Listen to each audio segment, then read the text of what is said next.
تو مرزا پلمبر جی کے مطابق جو 1000 سالوں سے جو مسلمان نماز پڑھتے آ رہے ہیں وہ پوری کی پوری غلط ہے۔ ہوا یہ کہ اس کتاب کو انہوں نے امام بخاری رحمۃ اللہ تعالیٰ علیہ کی طرف منسوخ کیا ہے کہ یہ کتاب امام بخاری نے لکھی ہے۔ اگر کوئی پلمبر کا اسٹوڈنٹ اگلی بار سے یہ کہہ دے کہ جز رفع الیدین میں تو امام بخاری نے یہ فرمایا، اسے کلیئرلی آپ یہ کہہ سکتے ہو کہ بیٹا تمہاری زندگی ختم ہو سکتی ہے لیکن تم یہ ثابت نہیں کر سکتی کہ یہ کتاب امام بخاری نے لکھی۔ بسم اللہ الرحمن الرحیم، صلی اللہ علی محمد صلی اللہ علیہ وسلم۔ جز رفع الیدین ایگزیکٹلی یہ ایک ایسی کتاب ہے جس کا سہارا لے کر آج مرزا کے کافی زیادہ اسٹوڈنٹس ہیں، وہ امت کو بہکا رہے ہیں کہ اس کتاب میں امام بخاری نے یہ لکھا ہے کہ تمہیں رفع الیدین کرنا چاہیے، اور وہ یہ دعویٰ کر رہے ہیں کہ یہ کتاب امام بخاری نے خود لکھی ہے۔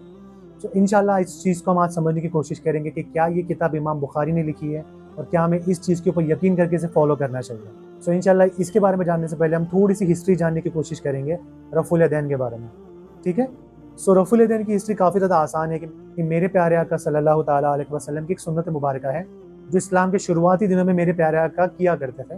سو میرے پیارے آقا کے بعد کے زمانے کے بعد جو تابعین کا زمانہ آیا تو امام ابو حنیفہ رحمۃ اللہ تعالیٰ علیہ نے جو پورے اسلام کو، پورے فقہ کو ایک جگہ لا کر جمع کیا، تو انہوں نے میرے پیارے آقا کی زندگی کا بعد کا عمل دیکھا، یعنی کہ آخری وقت میں میرے آقا کیا فرماتے ہیں، کیونکہ حدیث مبارکہ ہے میرے پیارے آقا کے لیے کہ ان کا آنے والا حق ہر گزرے ہوئے وقت سے بہتر ہے۔ امام ابو حنیفہ رحمۃ اللہ تعالیٰ علیہ نے دلیلیں جمع کری اس چیز کے بارے میں، تو انہیں یہ پتہ چلا کہ آخری زندگی میں میرے پیارے آقا رفع الیدین نہیں کرتے تھے، یعنی کہ صرف نماز کی شروعات میں رفع الیدین کرتے، باقی ہر جگہ پہ وہ رفع الیدین منسوخ ہو گیا تھا۔ اس کے علاوہ امام مالک نے بھی یہی چیز لکھی ہے، اور جو باقی ہمارے دو امام ہیں، امام شافعی اور امام حنبل، وہ رفع الیدین کرنے کے قائل تھے۔ اب آلموسٹ 1000 سال سے یہ چیز کری جا رہی ہے، کچھ ہمارے بھائی رفع الیدین کرتے ہیں، کچھ ہمارے بھائی رفع الیدین نہیں کرتے۔ اس میں کوئی اختلاف نہیں کہ جو لوگ فقہ حنفی اور مالکی فالو کرتے ہیں وہ اس چیز کو کرتے ہیں، جو شافعی اور حنبلی فالو کرتے ہیں وہ اس کو نہیں کرتے۔ یہ 1000 سال سے کوئی مسئلہ نہیں تھا۔ اب مسئلہ کہاں سے آیا؟ مسئلہ آیا کچھ چند سالوں پہلے، جب ایک فتنہ ہمارے بیچ میں پیدا ہوا، اس فتنے کا نام تھا پلمبر مرزا۔ ایگزیکٹلی اب مرزا جی نے ایک فتویٰ دیا، فتویٰ کیا دیا کہ بھائی جو 1000 سال سے امت نماز پڑھ رہی ہے وہ نماز ہی غلط ہے۔ ایگزیکٹلی ان کے ماننے سے کہ جو رفع الیدین نہیں کرتا اس کی نماز ہی غلط ہے، وہ سنت طریقہ کر ہی نہیں رہا اور اس کی نماز ہی ہوئی نہیں۔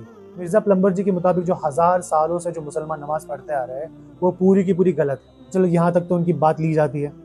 اب ہوا کیا کہ مرزا پلمبر کے کچھ اسٹوڈنٹس ہیں جسے ہم پرسنلی مرزا پلمبر کی ٹوٹی کہنا پسند کرتے ہیں، تو مرزا پلمبر کے کچھ اسٹوڈنٹس یعنی کہ ان کے کچھ ٹوٹی اسٹوڈنٹس نے اس کتاب کا حوالہ دیا جس کا نام ہے جز رفع الیدین۔ ایگزیکٹلی اور وہ اس کتاب سے امت کو گمراہ کر رہے ہیں۔ اب ہم سمجھنے کی کوشش کریں گے انشاءاللہ کہ یہ کس طریقے سے امت کو گمراہ کر رہا ہے۔ اب ہم سب سے پہلے یہ دیکھیں گے کہ کتاب کا نام کس طریقے سے لے رہا ہے۔ پہلے امام بخاری رحمۃ اللہ علیہ کی کتاب دیکھ لیں، اس کتاب کا نام ہے جز رفع الیدین۔ جز نہیں بیٹے، جز ہوتا ہے، جز رفع الیدین۔ اب ہوا یہ کہ اس کتاب کو انہوں نے امام بخاری رحمۃ اللہ تعالیٰ علیہ کی طرف منسوخ کیا ہے کہ یہ کتاب امام بخاری نے لکھی ہے، اور انہوں نے کئی ایسی حدیثیں لکھی جس میں انہوں نے اس کی حمایت کری ہے، ٹھیک ہے؟ سب سے پہلے جانتے ہیں اس کتاب کی حقیقت۔ جو بھی ایک عالم بندہ ہے نا، جو علم کے بارے میں سمجھ رکھتا ہے، جس نے امام بخاری کو پڑھا ہے یا جو انہیں سمجھتا ہے، وہ اس کتاب کو ہاتھ میں لیتے ہی یہ سمجھ جائے گا کہ یہ کتاب امام بخاری نے نہیں لکھی۔ ایگزیکٹلی اب علماء نے یہاں تک کہا ہے کہ لکھنا تو دور کی بات ہے، امام بخاری نے اس کتاب کو دیکھا تک نہیں ہوگا۔ وہ کیوں؟ کیونکہ جس طریقے سے اس میں حدیثیں لی گئی ہے، جس طریقے سے اس کے اندر حدیثوں کو ترتیب دی گئی ہے اور جو زبان استعمال کی گئی ہے، وہ طریقہ امام بخاری کا ہے ہی نہیں۔ ایگزیکٹلی اب آپ یہ کہہ رہے ہو کہ اس کی مثال کس طریقے کی ہے؟ میں آپ کو مثال یہ دیتا ہوں کہ جب امام بخاری جنہوں نے اتنی بڑی صحیح بخاری کی کتاب لکھی ہے، انہوں نے راوی اتنی مضبوط چوز کی اور انہوں نے اپنا ایک اصول بنایا ہے کہ جو راوی کسی دوسرے راوی سے ملا نہیں ہوگا میں اس کی حدیث لکھوں گا ہی نہیں۔ یہ امام بخاری نے اصول بنایا اپنے لیے کہ جو راوی کسی دوسرے راوی سے ملا ہی نہیں ہوگا میں اس کی حدیث ہی نہیں لکھوں گا، ٹھیک ہے؟ اب اس کتاب میں ایک حدیث ہے جس میں یہ بتایا جا رہا ہے کہ امام بخاری نے ایک حدیث مروی کی ہے ایک راوی سے، وہ راوی کا نام ہے جلیل۔ اب مزے کی بات پتہ ہے کیا ہے؟ جو وہ راوی جلیل ہے ان کا انتقال ہوا ہے غالباً 170 ہجری یا 174 ہجری، ان دونوں میں سے کوئی ایک ڈیٹ پہ ان راوی کا انتقال ہوا ہے۔ اب آپ گیس کیجئے کہ امام بخاری رحمۃ اللہ تعالیٰ پیدا کب ہوئے؟ 194 ہجری 194 ہجری کو امام بخاری پیدا ہوئے۔ تو یعنی کہ جس امام بخاری نے یہ اصول خود کے لیے بنایا کہ جب تک کوئی ایک راوی دوسرے راوی سے ملے نہیں میں وہ حدیث نہیں لکھتا، تو جو راوی امام بخاری کے پیدا ہونے سے 20 سال پہلے انتقال کر گئے، اس کتاب میں یہ لکھا ہے کہ امام بخاری نے ان سے حدیث لی۔ اب آپ یہ سوچ کے ہنس رہے ہوں گے کہ بھائی ایسے کیسے ہو سکتا ہے؟ ابھی رک جائیے، یہ ایک اور اس چیز کا ہم حوالہ دیتے ہیں آپ کو، ٹھیک ہے؟ اب اس کتاب میں ایک اور حوالہ ہے جس میں یہ لکھا ہے کہ انہوں نے ایک حدیث لی ہے لے سے۔ ایک راوی ہے اس کے اندر. اب ایک اور مزے کی بات, جو راوی کی یہ بات کر رہے ہیں ان کا انتقال ہوا ہے سن 148 ہجری, یعنی کہ امام بخاری کے پیدا ہونے سے آلموسٹ 50 سال پہلے.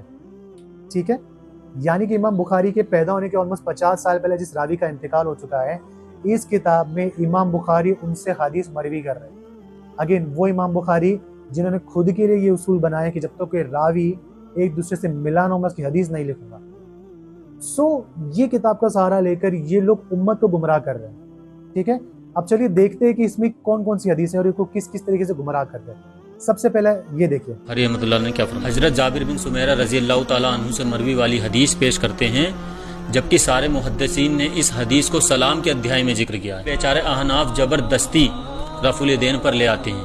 اس لیے امام بخاری رحمۃ اللہ علیہ نے فرمایا کہ جو ویکتی اس حدیث سے رفع الیدین کے نہ ہونے پر دلیل لیتا ہے وہ جاہل ہے. سنا آپ نے, امام بخاری کے لیے اس میں الفاظ استعمال کیے گئے کہ وہ جاہل آدمی ہے. یعنی کہ اتنے بڑے امام جب کتاب لکھ رہے تو اس میں ایسے الفاظ کا استعمال کر رہے ہیں. میں نے کہا تھا نا کہ اگر کوئی عالم اس کتاب کو پڑھے گا تو سمجھ جائے گا کہ یہ کتاب امام بخاری نے لکھی ہی نہیں. ٹھیک ہے, اب چلیے کیا ہم رفع الیدین نہیں کرتے؟ اب اسپیسیفکلی جو بندہ بات کر رہا ہے وہ حنفیوں کی بات کر رہا ہے. اب سوال یہ آتا ہے کہ ہم رفع الیدین نہیں کرتے. آنسر ہے بالکل نہیں, ہم رفع الیدین کرتے ہیں. نماز کی شروعات میں ہم رفع الیدین کرتے ہیں. جہاں باقی مقامات پر آپ کہہ رہے ہو وہ منسوخ ہو چکا ہے, اس کی دلیلیں ہمارے پاس موجود ہیں. اب چلیے دیکھتے ہیں کہ مرزا کا ایک اور اسٹوڈنٹ اس چیز کو لے کر کیا کہہ رہا ہے. مفتی صاحب پھر تو مولا علی سے بھی غلطی ہو گئی, نعوذ باللہ. مولا علی سے تو پہلی حدیث لی ہے جز رفع الیدین میں امام بخاری نے, کہ مولا علی بھی رفع الیدین کرتے تھے. اب ذرا پھر سے دیکھیے کہ پلمبر کا ایک اسٹوڈنٹ مولا علی کرم اللہ تعالی وجہ الکریم کا نام لے کر کس طریقے سے آپ کو گمراہ کر رہا ہے. سب سے پہلی بات, اس حدیث کی سند ضعیف ہے. اس حدیث کے راوی یہ ہے جن کے لیے کہا گیا ہے کہ یہ حدیث کی سند ضعیف ہے. ایگزیکٹلی. اس چیز سے اس کتاب کی ایک اور حقیقت معلوم پڑتی ہے کہ جو امام بخاری اتنے محتاط حدیثوں کے معاملے کو لے کر, ان کی سند کے معاملے کو لے کر, ان کے نام سے اس کتاب کو لیا گیا جس میں ایک ضعیف حدیث موجود ہے. اب یہاں تک کی باتیں تو آپ نے دیکھ لی. اب دیکھتے ہیں کہ پلمبر کا اسٹوڈنٹ اور کیا کہہ رہا ہے. اب آ جاتے ہیں عبداللہ بن مسعود رضی اللہ تعالیٰ عنہ والی حدیث پر. عبداللہ بن مسعود رضی اللہ تعالیٰ عنہ کی حدیث تمام احناف رفع الیدین نہ ہونے میں بیان کرتے ہیں, حالانکہ سارے محدثین نے اس روایت کو ضعیف کہا ہے. یہ ترمذی شریف میں حدیث ہے, حدیث نمبر 257, جس میں ترمذی شریف میں 256 میں حدیث ہے, جس میں بہت سارے محدثین نے اس حدیث کو صحیح نہیں کہا. اور عبداللہ بن مبارک جو امام ابو حنیفہ رحمۃ اللہ علیہ کے شاگرد ہیں, انہوں نے تو کہا ہے کہ حدیث ثابت ہی نہیں ہے. اور چلو اب یہ بات کر رہا ہے ترمذی شریف کی حدیث نمبر 257 کی, جس کو دلیل لے کر ہم یہ کہتے ہیں کہ رفع الیدین ترک ہو چکا ہے. عبداللہ بن مسعود رضی اللہ تعالیٰ عنہ نے جب نماز پڑھائی تو اس میں رفع الیدین نہیں کیا. اب اس نے بات کیا کری کہ اسی کے اوپر ایک حدیث اس کا نام ہے 256, جس میں ان کے اسٹوڈنٹ جن کا نام ہے عبداللہ بن مبارک. اب اس شخص کے مطابق عبداللہ بن مبارک جو انہوں نے یہ کہا کہ بھائی یہ حدیث جھوٹی ہے, جبکہ امام ترمذی جنہوں نے یہ حدیث لکھی ہے وہ حدیث 257 میں یہ خود لکھ رہے ہیں کہ یہ حدیث صحیح ہے. جو جمہور صحابہ ہے, جو جمہور تابعین ہیں اور جو کوفے کے لوگ ہیں, یہ حدیث سب کے نزدیک صحیح ہے اور یہ ان کا عمل ہے. امام ترمذی خود اس حدیث کے نیچے لکھ رہے ہیں, لیکن یہ شخص کہہ رہا ہے کہ ایسا نہیں ہے. تو اس کا ڈیٹیل سمجھتے ہیں. دراصل یہ جو حدیث ہے امام عبداللہ بن مبارک کے جو ایک اسٹوڈنٹ ہے سفیان بن عبد الملک, یہ ان سے مروی ہے. اب دراصل بات یہ ہے کہ سفیان بن عبد الملک رحمۃ اللہ تعالیٰ علیہ عبداللہ بن مبارک کے پرانے اسٹوڈنٹس ہیں, جب ان کے علم میں یہ حدیث نہیں تھی.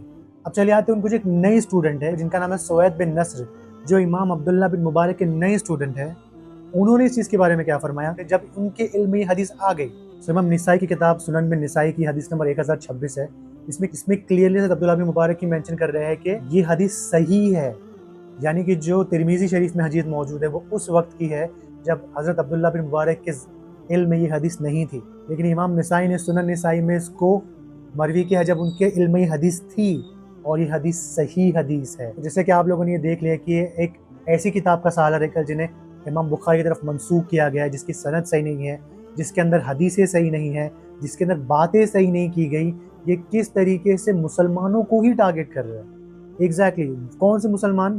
جو کروڑوں کی تعداد میں ایک صحیح فقہ کو فالو کر رہے ہیں اور صحیح دلیلوں کے ساتھ فالو کر رہے ہیں, اور رفع الیدین کرنے یا نہ کرنے میں سب کی الگ الگ دلیلیں ہیں, تو اس پہ عمل کرتے ہیں.